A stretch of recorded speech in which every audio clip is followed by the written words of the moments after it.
President Trump yet again blasting the special counsel's team, saying they are looking for trouble, ruining lives, and trying to impact the midterms. You know, all this comes after a new report on White House counsel Don McGahn's interviews with Mueller investigators. So what does all this mean for a potential Trump-Mueller sit-down? Tom Dupree, former Deputy Assistant Attorney General, was on America's Newsroom earlier this morning. Whether or not the president is going to have a sit-down with Bob Mueller. There's been a lot of back and forth. It seems like sometimes the parties are about to agree, and then they go apart, and then they come close again. My guess is that at the end of the day, it will happen. I think that it is in the White House's interest to arrange a limited sit-down with Mueller, again, with terms, conditions, time limits, subject limits, all of that. Well, that'll be something. Chief White House correspondent John Roberts on the North Lawn with more. Good morning, John. Eric, good morning to you. The president coming out stronger than ever before this morning in criticizing directly Robert Mueller and not just the Mueller investigation. The president tweeting this morning, quote, disgraced and discredited Bob Mueller and his whole group of angry Democrat thugs spent over 30 hours with the White House counsel, only with my approval for purposes of transparency. Anybody needing that much time when they know there is no Russian collusion is just someone looking for trouble. They are enjoying ruining people's lives and refuse to look at the real corruption on the Democrat side, the lies, the firings, the deleted emails, and so much more. Mueller's angry Dems are looking to impact the election. They are a national disgrace. All of this coming in the wake of sources confirming to Fox News that the White House counsel Don McGahn had extensive conversations with Mueller, at least 3 sessions totaling some 30 hours.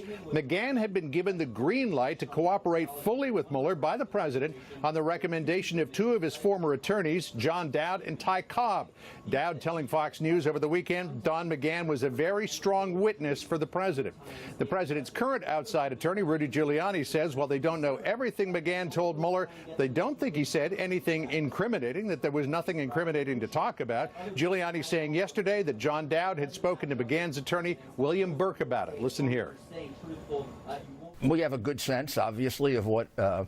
McGahn testified. I think that through John Dowd, we have a pretty good sense of it, and John Dowd yesterday said, I'll use his words rather than mine, that McGahn was a strong witness for the president. So I don't need to know much more about that. A lot of speculation about why all of this is coming out right now. Don't forget, negotiations continue for a possible interview of the president by the special counsel Robert Mueller. Was there something in those McGahn conversations that Mueller wants to ask the president about? Also, it's widely believed that after the Kavanaugh confirmation goes through, that McGahn will likely be leaving as White House counsel. So, Eric, that could play into all of this as well. All right, we'll see how that develops. Meanwhile, John, former CIA Director John Brennan, while he's threatening to sue to get his security clearance back that the president yanked, and the president's accepting the challenge. What are you hearing about that this morning?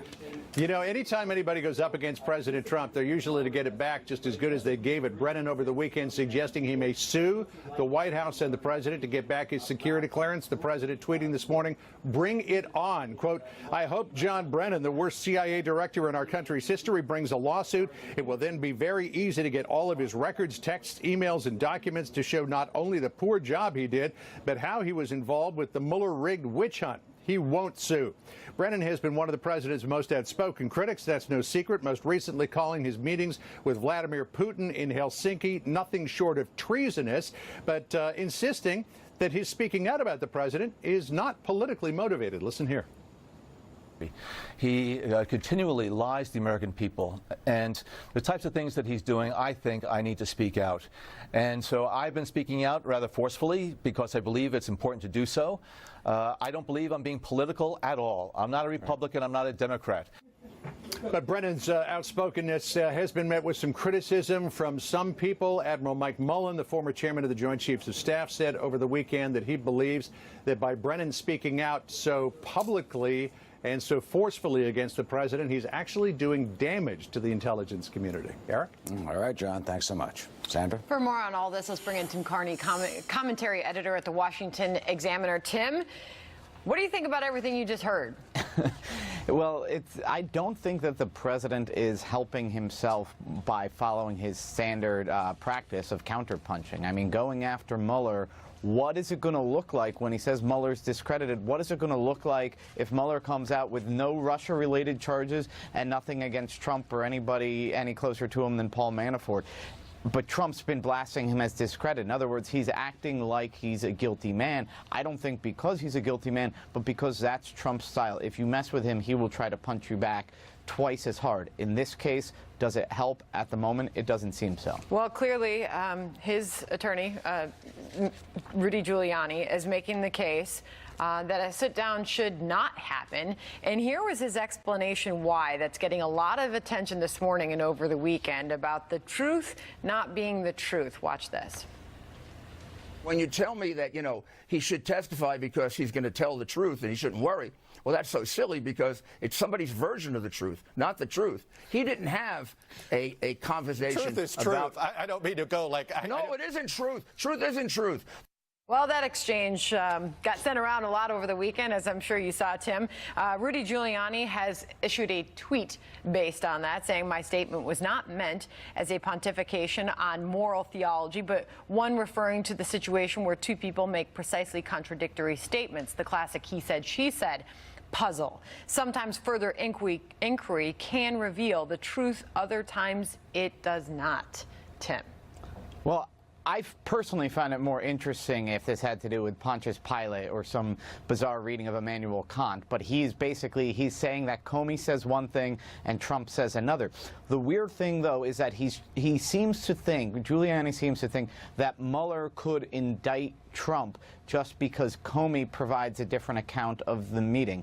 I don't think perjury, anybody gets charged with perjury just because there's one person, one witness who disagrees with them. What it would take would be emails to, it would take public records showing that what Trump said he knew to be false.